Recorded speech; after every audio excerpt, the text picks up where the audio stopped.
What's good, homies? So today we're talking about what is a motor unit. I want to explain what a motor unit is in simplified terms, what motor unit recruitment means, the importance of training to failure, and how all three of these things link together, right? So this video is going to be retard proof. I'm going to simplify the science in a very easy to understand manner, and I'm going to speak from one gym bro to another. So everything you're going to see in this video is a scientific topic. It's a complex topic, and there's a lot of physiology and a lot of small details that like really nerdy scientists know, and I know some of it, but I'm going to explain it in a way that's super simple to understand, which means if there are any nerds watching this video, firstly, hello, my name's Omar. If you guys want to educate me on anything further, that would be nice. But if there are any nerds watching this video, if I say something that might not be exactly 100% correct, bear in mind this is a simplified video. I'm trying to explain things in an easy way so that people who have never even heard of what the fuck a motor unit is understand what it is and understand how it relates to them getting fucking jacked out of their mind, right? So I'm not going to waste any time, right? I'm just going to hop straight in. It's kind of hard to present and hold the mic at the same time, but fuck it, you know me, I'm a chef. I cook in it, I cook. When it comes to cooking time, I cook. So I'm going to cook with this PowerPoint presentation. Let's jump straight into it, right? So all these images are from Google, so shout out Google. But let's start with, what is a motor unit? A motor unit is a nerve ending that controls a certain amount of muscle fibers. What does it mean to control a certain amount of muscle fibers, and why a certain amount? Why not just a specific amount? Well, a certain amount because the body is an efficient machine and it won't use all its resources if it doesn't have to. What the fuck does that mean, Omar? I understood nothing. Allow me to elaborate. So, nerve endings, the way motor units work is, as you see here, right? Ignore all these annotations, right? This is just a picture Google gave me. A nerve ending is this guy right here, this blue guy and this yellow guy, and they attach and they control a certain number of muscle fibers. As you see in this particular image, they control 1, 2, 3, 4, 5, 6, 7 muscle fibers. And the way muscle contractions work is we think of doing a contraction, the brain sends signals down these nerve endings called motor units to the muscle, and then the contraction happens.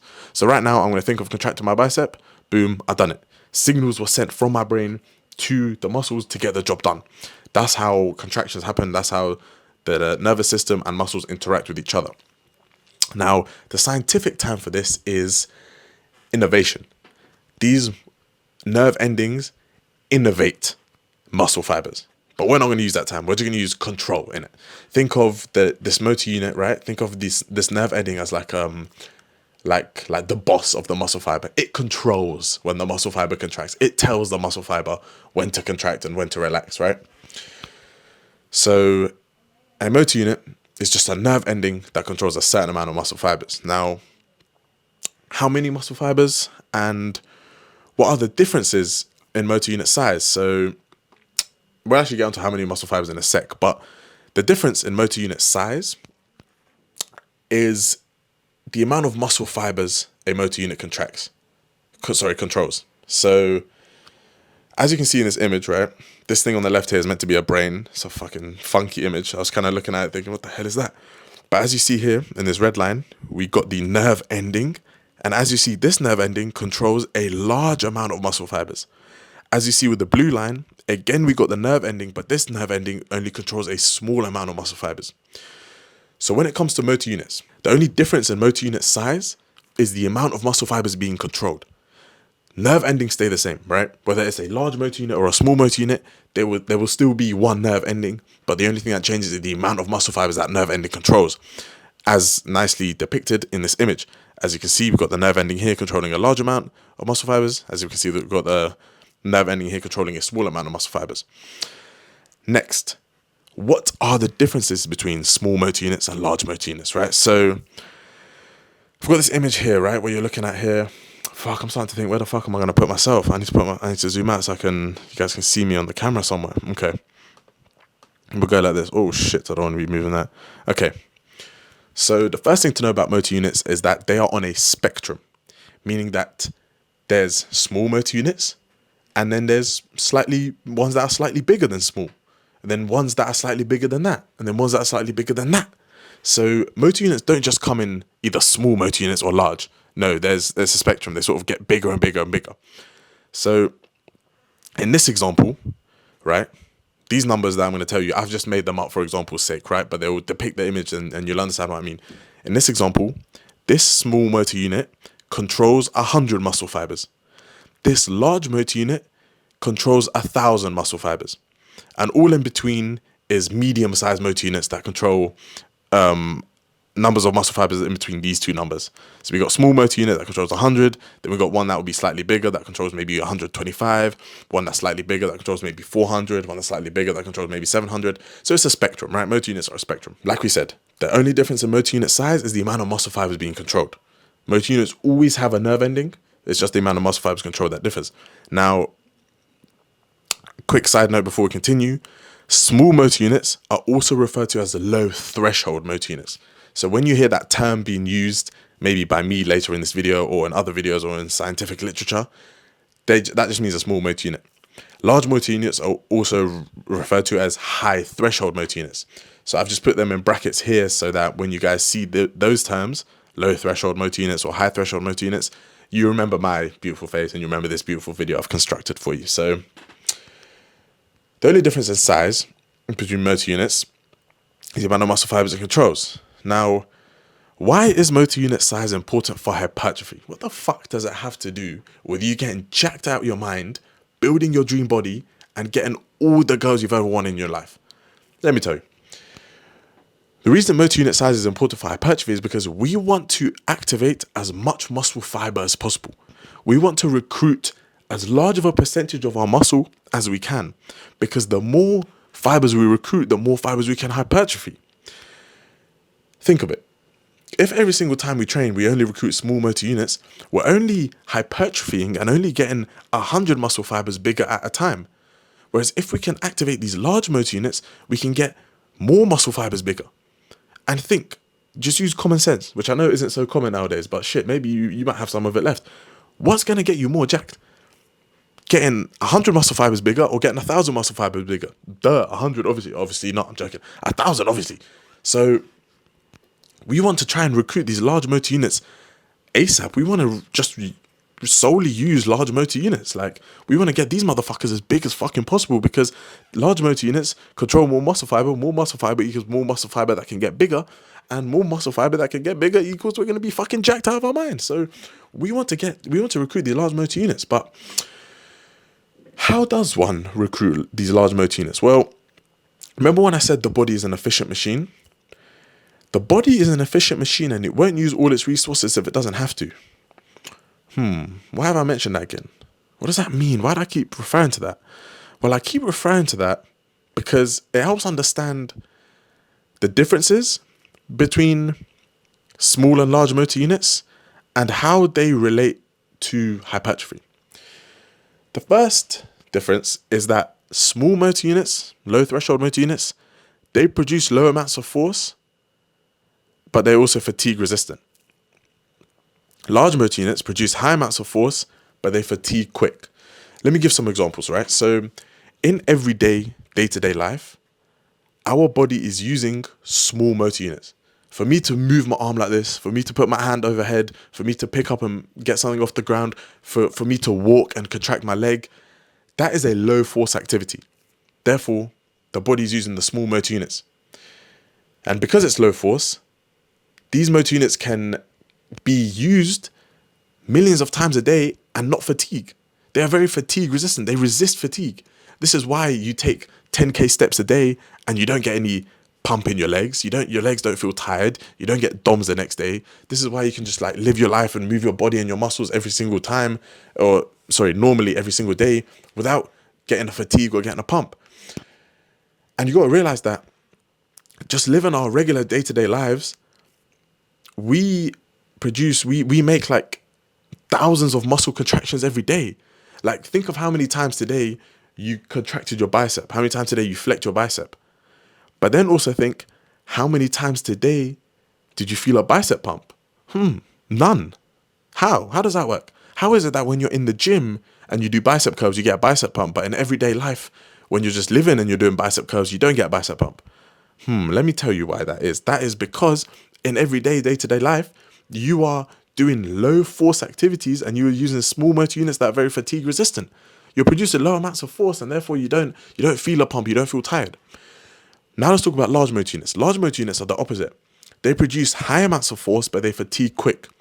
So unlike everyday, day-to-day life, when you're in the gym, for example, when you do a hard set of bicep curls, that requires a high amount of force. Those last couple reps in which you're pushing really hard and pulling them ugly faces and really contracting, that's a high force activity. Your muscle fibers are working really hard to produce that force, to bend your elbow, to bring that bicep, to bring that dumbbell up. But because they're producing high force, right, as a result of the high force that's being produced, these muscle fibers fatigue quick. So we can't use them on and on and again, on again, right?